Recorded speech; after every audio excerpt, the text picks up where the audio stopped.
Coming up, an epic Arctic journey. Tempers fray as the going gets tough. And a ferocious storm devastates the camp. So horrible because we're just in the middle of nowhere.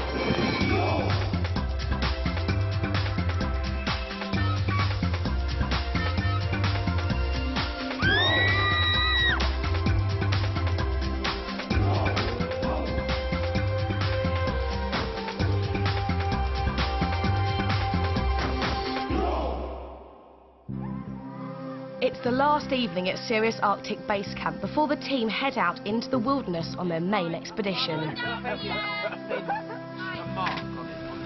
Leader Ben is making sure they travel as light as possible. I don't want to see huge gargantuan wash kits, all right? Jennielyn, what have you got in there? Toothbrush. Yeah. Toothpaste. Yeah. Deodorant. Deodorant, bin it. Bin it? Yeah. Has someone got a pen so I can write my name? Nobody has washed since they arrived in the Arctic a week ago, and Assistant Leader Emma has a surprise offer. Are you all feeling quite stinky and nasty? Yeah. How would you fancy an Arctic shower? No. It's warm. No. It's their last chance to wash properly for the rest of the trip, but only Fabian and Jennielyn volunteer. Get on, Fab. Even inside the tent, the temperature's well below zero. As soon as you come out, that water's gonna be cold within like seconds.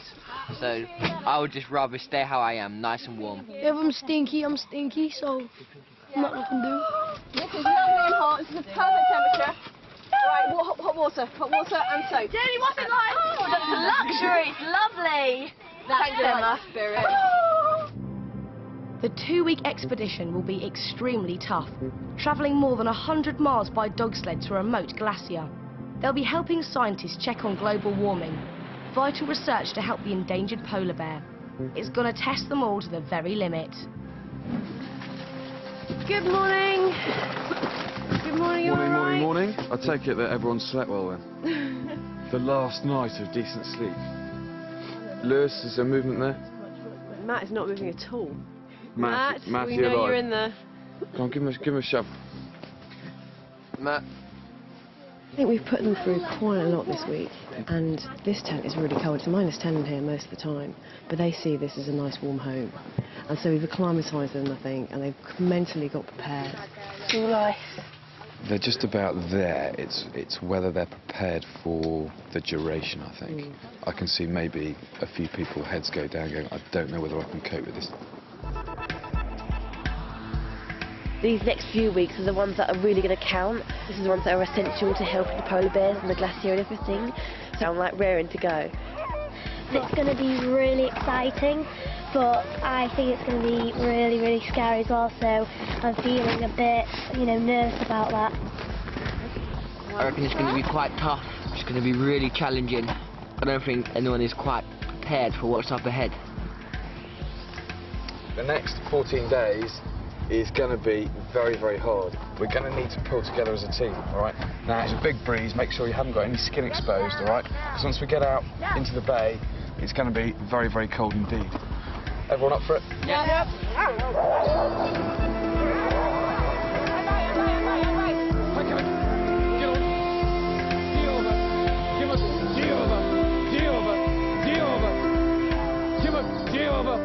Everything the team need to survive in the wild is carried on just 4 dog sleds. The start of their epic journey takes them over the frozen sea, and despite temperatures of -40 in the wind, the team are enjoying the ride. Just so relaxing cruising along here. I enjoy it so much, and now I've got 5 more days of this luxury. But soon they leave the sea ice behind to head into the mountains.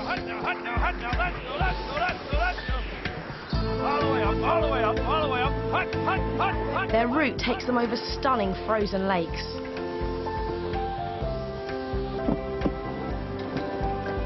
The huskies have trouble keeping their feet, and Lewis and Adam's dog team refuse to go on. Good dog.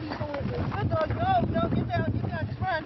The dogs are scared of the ice, so they're too afraid to go across, because last time we went across, they fell through. Ivy, get up there. Ivy. They're trying to stick to every single snow patch. Because we're trying to go over there, they're going the other way, basically. After 6 hours of sledding, the team face a last major obstacle before camp. Station, please, battle station. A mountain lies ahead, and the Huskies are going to need lots of help to drag the sleds over the top.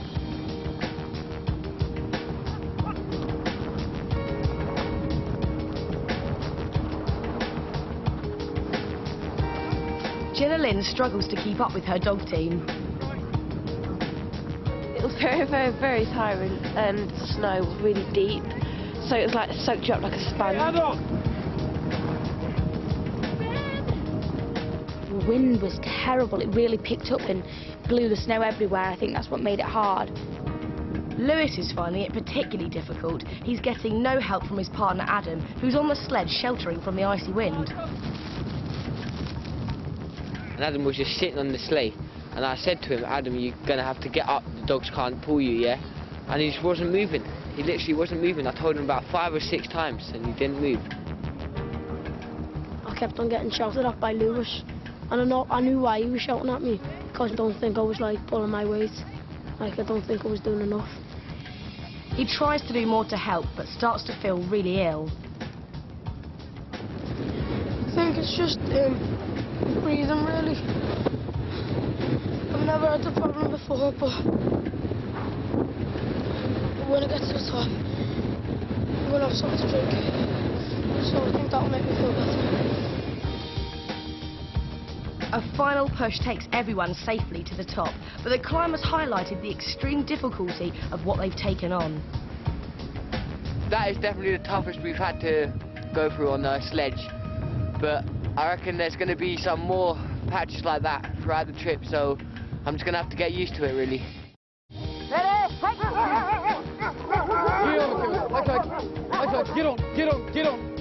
Get on. They've covered 15 miles in a long, exhausting day, and they've still got to set up camp. They're on a frozen lake, and the first job is to tie up the dog teams. No. We're just screwing this into the ice, so when we chain the dogs up, they can't get away. But it's actually quite hard to get it in, and you need to make sure it's firm. Jennielyn's given the task of feeding the dogs. On the menu tonight is seal. I'm all right with feeding them, even though it is seal meat, because at least it's going to another animal. It's not just dying and being left there to rot. It's going to go in them, and then they're going to use it as energy, so that's all right. What we need to get is this tent up and fixed, so if the weather gets inclement, at least we've got one good shelter, all right? But after working hard all day, few are focusing on the job in hand. Matt's getting frustrated. Guys, can you get the tent ready? Like, just get it out and then get it laid out. I don't think some of the people in the group are taking this seriously enough. To them, it's 10 minutes messing around, but for people who want to get done, it's 10 minutes standing in the freezing cold, getting colder and colder. We need shelter, and there's so many more things to do tonight. And at this rate, we're not going to be bed until 10, 11 at night, and they're going to be exhausted for the next day. Girls, where are you putting your tent? For safety, the leaders step in to get the tents up as quickly as possible. You're going to have to move around, yeah? Because you need to be on a diagonal to Matt. No. Yeah. You help. Watch it, guys. I'm not happy when you do that. Oh dear. That's making our tent go to the inside. Wait. It's the wind.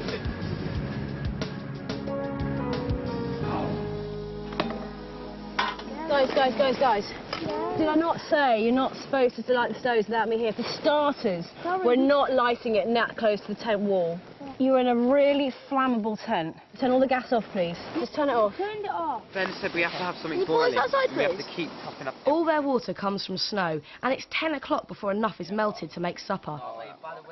The mood in camp is at a low, and thoughts turn to home. Didn't expect it to be this hard, really. And I'm actually beginning to get a bit homesick. I miss my mum and dad so much. Out here, everything's an effort. Nothing's easy. It's like when you go home, you can flop on the sofa, just take something out of the fridge and eat it. I was looking forward to going on the actual expedition, but now I'm not anymore. Just setting up my tent every day and taking it down and putting it up and taking it down again. Can't be bothered. They're all completely drained, and when Fabian misplaces something, it pushes him over the edge. Please. Think, Fabian, where did you last have it? I had it in my place, and it's not my place anymore. Yeah, you definitely had it yesterday. He's lost his lucky mascot, a small bear. Sleeping bags. He may have just remained in your sleeping bag somewhere. The kid's been everywhere with me. It means everything. It's gotta be here. Can't find it. Can't find it. Can't find it. No. Double check in between the two layers, because that's the most likely place that it's going to be. Yeah? In fact, we'll start on the floor there. Move your sleeping bag. You got him? Cool. Oh, he's got him. Excellent. Yeah, wicked. Well done. Yes, so, bro. Thank you. Babe, you're going to be right. Yeah? Are you sure? Yeah. Yeah? Right, guys, night-night. Sleep well, and I'll see you in the morning. All right. Night, Ben. Overnight, the temperature drops below -30. Look at the energy. Yeah, I want to wake up. To avoid having to leave their tent in the night, the boys each have a bottle to wee in, and Adam's had a bit of a mishap. We had an accident with a pee bottle last night, so Adam's managed to soak the inside of his sleeping bag and soak his right arm of his jacket, which is not particularly pleasant. So we've got a bit of an issue drying out all that kind of stuff this morning. I left the top open, went back to sleep. About 5 minutes later I woke up. I thought, no way. And all of it was just all over my sleeping bag. It's all down my right arm. It stinks. I don't want to put my arm in my right sleeve, but I'm going to have to eventually, but oh, it's mad.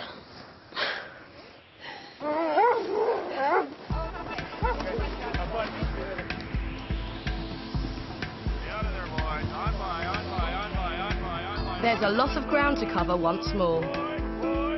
But after their late night, everyone is worn out.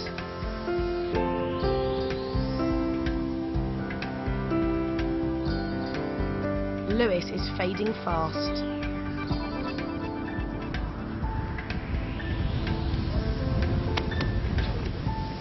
Whoa, guys, whoa. You want to jump? I'm so exhausted. I've just been having like the worst night's sleeps ever. I don't have no energy left in me. I could just about carry myself up the hill. I don't know. At the moment, you're severely down on liquid, right? So you need to just top up. Okay. All right? It's basically dehydration rather than lack of food.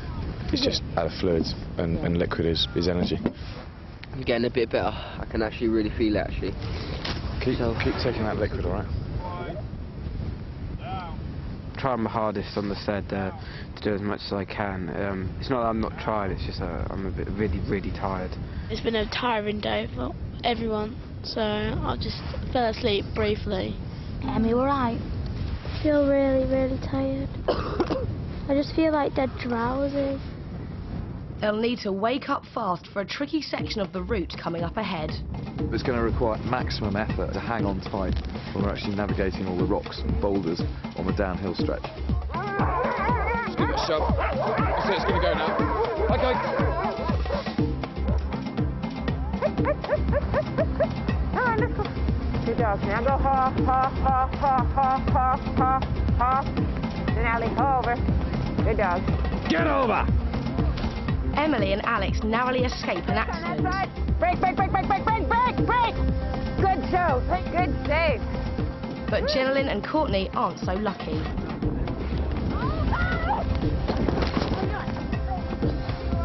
You all right, guys? Sorry about that.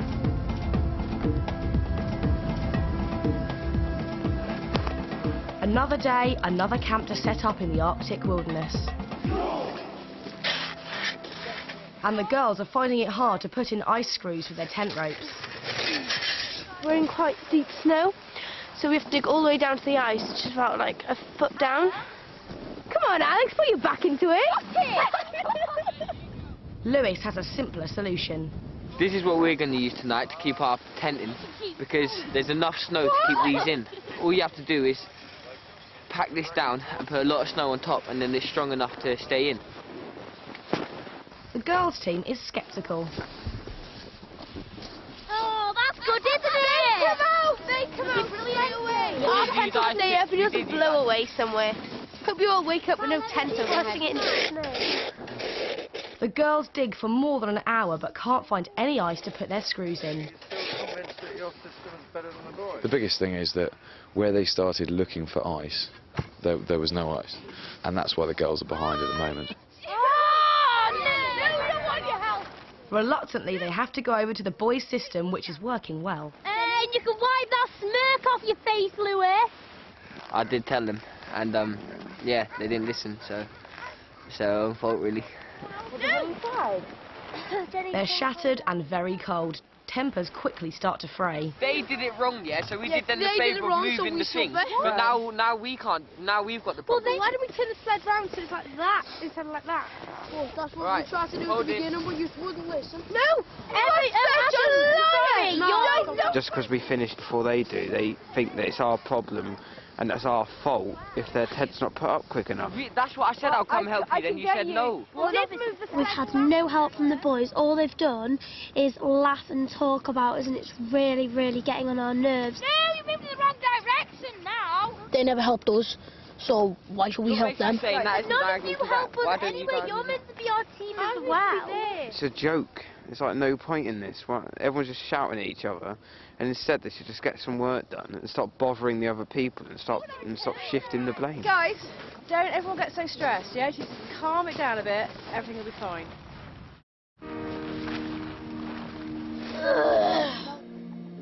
The severity of daily life in the Arctic is starting to take its toll. This hair has not been washed for, let me think, 12 days. Look at my skin. Look at it, it's gross, it's so dry. If you think you can change your underwear every day, you've got another thing coming. I've got this horrible, dirty, spotty face. It makes me feel sick. The pants I'm currently wearing will be staying on for the rest of the 10 days of the expedition. But the young adventurers are finally starting to get into the polar routine. Last night I actually got the best night's sleep that I've had since I've been here. We got up when we was told to, so we didn't lay in or anything, and because of that it was easier getting up instead of like being torn from a bit. So a really nice sleep. We promised that in the morning that we'd get it really quickly, so we'd get our stoves going and get all our food ready so that we'd be warm quickly, and we did, and it's worked out really well, so I think we'll probably do that every morning now. They're now experienced enough to start to drive their own dog sleds. Let's go, let's go, let's go. It was absolutely brilliant because when I first did it, I thought there's no way they're going to listen to me and they're just going to slow down and grind to a halt. But actually, I managed to keep them going for about an hour and a half. Oi! Tiberius! Oi! You feel like really in control, and it feels really nice to think that if you have got to the top of the hill or something, that you've like commanded your dogs and led them the right way to go. Hey, good boy, Raven. Good job, good job. Come on. You can't just say, oh, go a bit faster please, or something like that. You've got to really shout it. And I think I surprised everyone about my nasty side, because you have to bring it out. All right. Get down. That's like if you're telling them off. But if you go, good boy, good boy, good boy, that's like saying it's good in like a high voice. Good boy, good boy, good boy. I think it's the best thing I've done all this trip. I really, really enjoyed it. Oi! Let's go. It's been a day of high spirits, the Arctic at its best. That is so scary. Go on your belly.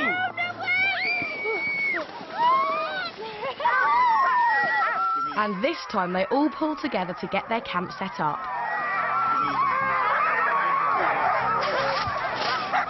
Once we've got our tent up, then we're going to help the boys get theirs up so that we get it done really quick. They realised doing it separately didn't work at all, So all 8 did one tent, and then all 8 did the other, and they all helped each other, and it was great. But in the middle of the night, the unpredictable Arctic strikes back.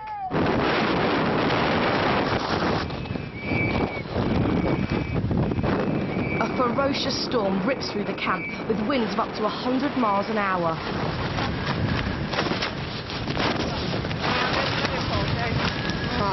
I got a pole in my head to wake me up, and then the whole tent had just come down. It's just the winds are blowing really hard.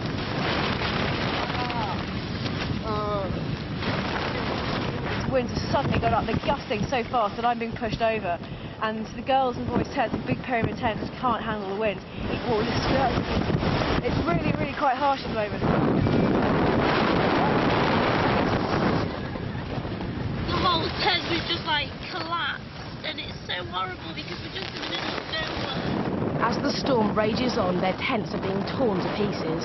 These both our guidelines. These girls' tents come down as well. Trying to get ready to go. We have to move, but everything's covered in snow. It's so scary. I think we need to get out. Where do we go on? The team are quickly relocated to smaller tents which are still standing.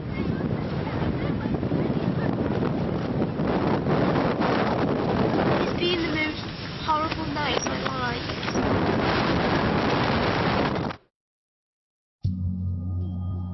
First light reveals a scene of devastation.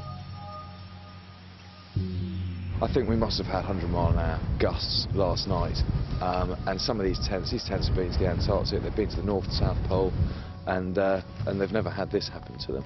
So, you know, having snap poles is very, very strong wind. It was awful. Totally, totally awful. I hated it. It's like all my fears into one. I did cry a bit because I was really scared, and it's not nice when you wake up covered in snow in the middle of the night and freezing cold. It was a massive shock waking up with like a tent on top of you and everyone kind of screaming and, you know, thinking they were going to die. It's a relief that I'm still here, but I think I'm just very happy to have it's over and done with now. But the shock of the night's events starts to hit Matt badly. It's not that bad. I know it seems at the moment like it's all out of control, yeah, but it's not. It went too far because I was already afraid by the wind. I know you were. It just collapsed on top. I know you were. I know you were. You're a strong guy. Don't get freaked out by this. We need your help, yeah? You're key. If you go down, we're stuck. I'm struggling. You're not. It's all in your head, yeah? You're in the most extreme environment. And we've had a pretty horrendous night. So I think you're coping incredibly well, especially as you were already freaked out about the wind. Yeah. All right. Yeah? Yeah. With over a week still to go on the expedition, the storm has been a stark reminder of the realities of Arctic life. I don't feel happy about sleeping in a tent now, but I know that there's no other option, so I'll have to. Last night I was really upset that if it happens again, then everybody will know how to cope. Now I know what could happen every night. I'm a bit scared and I just don't really feel that safe anymore. Next time on Serious Arctic, a major morale boost. It's a surprise from home. More savage Arctic weather. I just really want to get out there and see polar bears. And tension in the girls' camp. I just feel left out.